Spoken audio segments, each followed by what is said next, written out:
Salut mon ami, j'espère que tu vas bien. On est déjà rendu à la capsule numéro 23 dans le cadre du défi 30 jours de Martin Latulippe que je relève avec grand plaisir. Aujourd'hui, j'ai le privilège d'avoir avec moi le conjoint d'une collègue de l'Académie Zéro Limite qui s'appelle Éric Bélan, qui est récréologue pour Rire en Action. Il travaille conjointement avec Suzy Champagne. Donc Éric, comment ça va aujourd'hui? Je suis content de t'avoir avec moi. Comment ça va? Ça va numéro 1, ça va super bien aujourd'hui. Good. Éric, je vais t'amener directement dans le cœur du sujet parce que tu as un parcours assez particulier. À un moment donné, tu as eu une année quand même que tu y as goûté, disons, pendant un an ou deux. Il y a eu, je pense, tu m'expliquais 6 décès, dont entre autres, je trouve ça majeur, ta mère et ton père qui sont partis en l'espace de peu de temps dans le temps de Pâques 2009.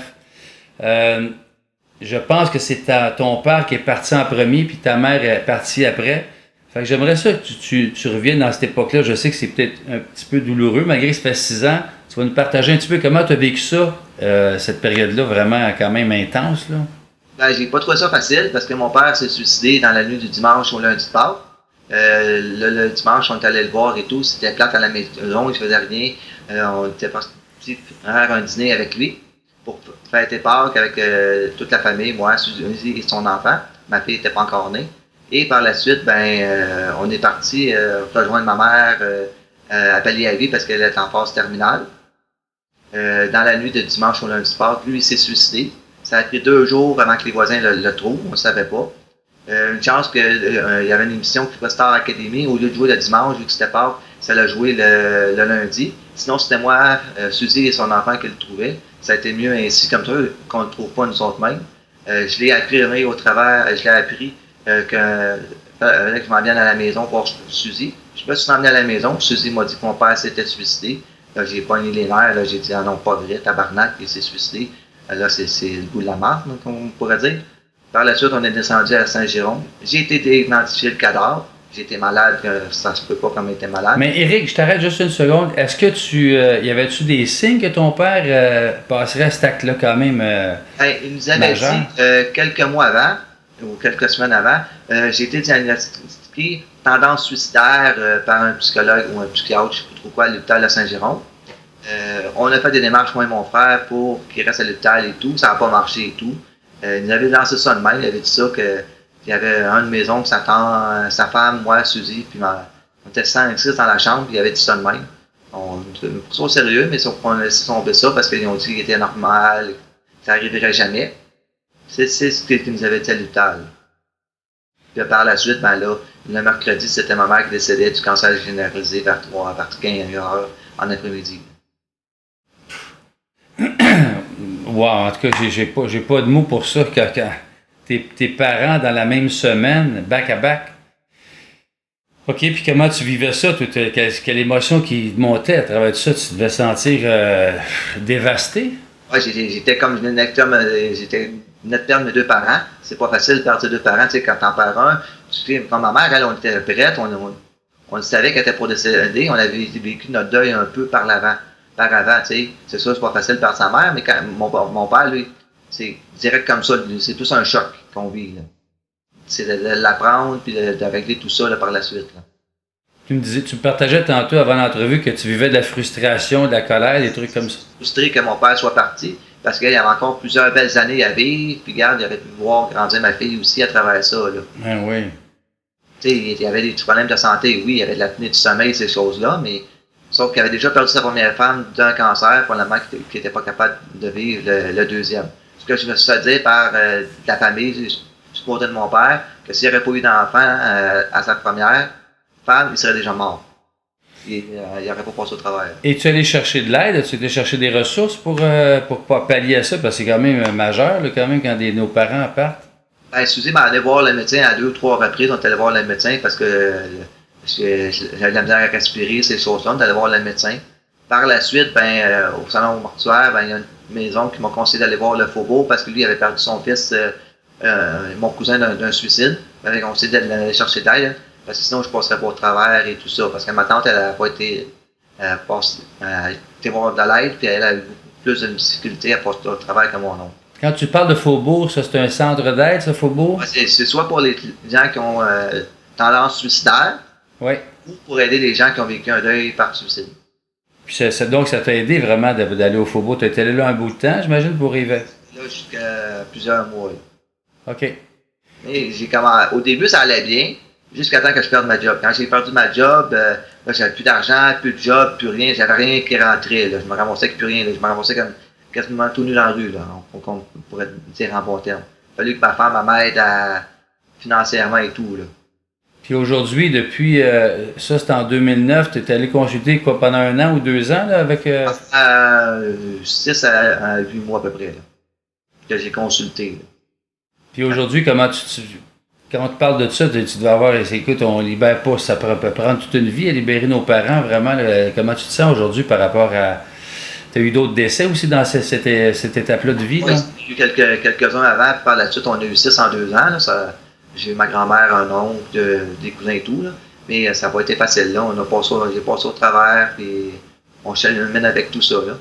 Puis pour nos auditeurs qui nous écoutent, qu'est-ce que tu pourrais partager comme outils qui sont essentiels? Ou comment tu as vécu ton deuil, toi, après? Parce qu'on vit tous un deuil à un moment donné. Il y a toutes sortes d'émotions qui viennent. Comment tu pourrais nous partager ça? Le lendemain, le jeudi, parce que ma mère est décédée le mercredi, mon père, lui, s'est enlevé le dimanche au lundi, on l'a su le mardi. Un petit peu plus que 24 heures que j'ai su entre les deux qui étaient décédés. J'étais en train de vivre mes émotions dans mon bain, tout ça, relaxer, tout ça. Mon frère m'a appelé pour me dire que la personne du salon mortuaire était déjà rendue à la maison. À partir de là, mes émotions ont gelé. Ça a pris comme 2-3 ans avant que je puisse les revivre. Là. OK. Ça a été un événement d'Halloween que Suzette dit « Ah, t'as pas acheté de bonnes affaires, puis puis ça pour les enfants, puis tout. » Puis là, j'ai recommencé à vivre mes émotions. Là. Mais j'essaie de saisir quand tu dis que tu étais allé voir le Faubourg. Oui. C'était-tu tout de suite? C'est après ces 3 ans-là que tu étais allé voir le Faubourg ou pendant? Non, c'était dans la même année. Dans la même année, Suzy, à un moment donné, elle est partie, elle m'a amené directement voir le Faubourg à Saint-Jérôme, un endroit secret que eux autres qui possèdent, une basiste qui possède. Puis là, on est allé là, puis j'ai eu l'aide par des gens, par 2 personnes du Faubourg. Par la suite, on avait, à toutes les semaines, on avait une rencontre avec eux autres là, pour nous aider. On parlait des émotions, on parlait de ce qu'on avait vécu, comment on avait vécu ça et tout là, dans notre vie. Là. Donc, parce que tantôt tu me disais que pendant 2-3 ans, tu as gelé tes émotions, mais quand tu allais au Faubourg, tu gelais pas tes émotions, j'imagine? Ou Non, mais c'est pour pleurer ces choses-là. C'était plus pour pleurer. Là. OK. J'étais pas capable de pleurer, j'étais pas capable de... OK, au niveau, tu étais quand même, je comprends, tu étais... enfermé, style. Là. Ouais, tu sentais de l'impuissance par rapport à connecter avec tes émotions. Là. Ça, j'étais pas capable de sortir les émotions, de pleurer, tout ça. Là. Je te rassure, t'es pas tout seul, il y a beaucoup d'hommes qui, moi le premier, là, c'est pas tout le temps un réflexe facile, on n'est pas conditionné comme ça de connecter avec nos émotions. Puis aujourd'hui, 6 ans après, est-ce que tu pourrais dire que tu es plus en contact ou c'est encore un muscle à développer ou à mettre en pratique? Ben, c'est ça, pleurer, c'est qu'on a, comme les gens disent, les hommes ne pleurent pas beaucoup, mais il faudrait pleurer plus. Là. Mais sauf que dans l'époque où j'étais, j'ai tombé en dépression aussi à travers ça. Ouais. J'ai tombé en une grosse dépression. Si j'aurais pas perdu ma job, je serais peut-être pas tombé en dépression. Là, je venais de tout perdre. Là. Ouais, je comprends. Des fois, il arrive, c'est comme des claques, comme on dit, sur la gueule, là, qui arrivent en même temps. Des gens qui t'envoient quasiment promener parce que tu as pris 7 semaines pour t'en remettre. Puis ils disent, tu serais pas sur le chômage, puis ci, puis ça, parce que tu as pris 7 semaines pour t'en remettre. Là. Ben, j'avais 5,5 à vider pour que pas qu'elle paperasserie, puis ci, puis ça à faire. Là. Oui, mais la société n'est pas faite pour comprendre ces choses-là. La société est faite pour faire avancer les projets puis le monde matériel, mais quand on parle d'émotion, là, on n'est pas habitué à ça, la société. Il y a beaucoup de travail de transformation à faire. Puis, donc, aujourd'hui, qu'est-ce que tu pourrais nous partager pour les auditeurs qui écoutent? Là, qu'est-ce que tu nous suggérais quand on vit des étapes comme ça majeures? C'est d'aller consulter, j'imagine? Oui, de ne pas avoir peur de consulter, de ne pas avoir peur de vivre ses émotions, d'aller chercher de l'aide. Exact. Si on chercher de l'aide, oublie ça, on plante. On plante, même si tu dis, quand elle revenait, parce qu'elle a travaillé dans un emploi à temps partiel, quand elle revenait à la maison, elle me retrouver suicidaire, que j'étais pour me suicider. Toi, ça? Oui, elle pensait que j'étais pour me suicider, puis une de mes tantes, quand elle a appelé sur mon cellulaire, elle a dit « T'es où? Qu'est-ce que tu fais? » Elle a pensé aussi que j'étais pour faire la même chose. Ça, c'est dans la période Au début, au mois d'avril. Là. OK, à Pâques 2009, OK. Au mois d'avril, puis elle, c'est plus vers juin, juillet, août, là, dans ces époques-là. Et aujourd'hui, je ne l'ai pas fait, puis quand j'étais encore debout, là. Puis aujourd'hui, tu te sens quand même bien, là, mieux avec. Eh bien, j'ai vécu le deuil, puis tout ça, là, avec ça, là. Puis quand tu partages que tu as vécu un deuil, tu as vécu tout ça, bien, tantôt tu partageais de la frustration, de la colère, y a-tu de la tristesse, évidemment. Est-ce que tu te sentais coupable de tout ça ou pas? Y avait-tu des... Ce qu'on trouvait, c'était qu'on trouvait que l'hôpital n'avait pas fait peut-être une bonne job, parce que mon père avait dit qu'il voulait se suicider comme un mois ou deux avant, il avait parlé de ça. On avait appelé l'hôpital et tout, on avait essayé, ils ont fait voir par des spécialistes. Les spécialistes ont dit tout est beau, puis tout ça, moi et mon frère, moi et mon demi-frère, on a essayé de faire ça, puis ça n'a pas marché, puis il a sorti. Ils l'ont laissé sortir en disant qu'il n'y avait pas de tendance suicidaire à rien. Probablement qu'ils ont comme enferroppé, là. Ah, ok, ils ont peut-être manipulé. Ouais, ils ont manipulé, puis il s'en est sorti, là. Puis après, il s'est acheté un habit pour aller au décès de ma mère, il s'était fait arranger les dents, puis tout ça, puis ils nous avaient enferroppé carrément, là. Endormi, là, comme on pourrait dire. Ouais, c'est tout un partage aujourd'hui. Écoute, il n'y a pas grand monde que je connais qui ont perdu leur père. Moi, j'ai perdu mon père, ça fait presque 19 ans bientôt, là. 96, 19 ans, c'est ça. Puis, c'est un gros morceau quand un parent part, mais quand les deux partent dans la même semaine...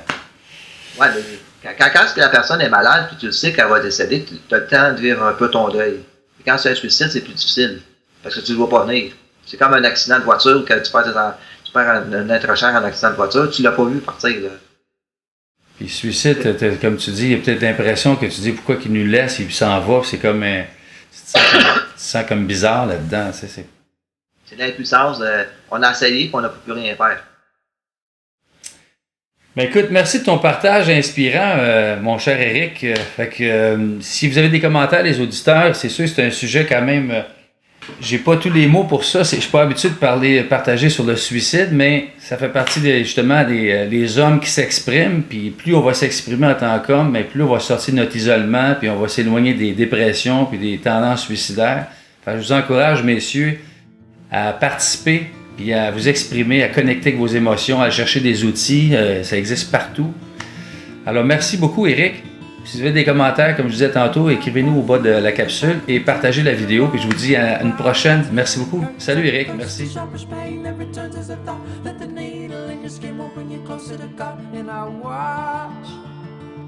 As your hand turns full circle.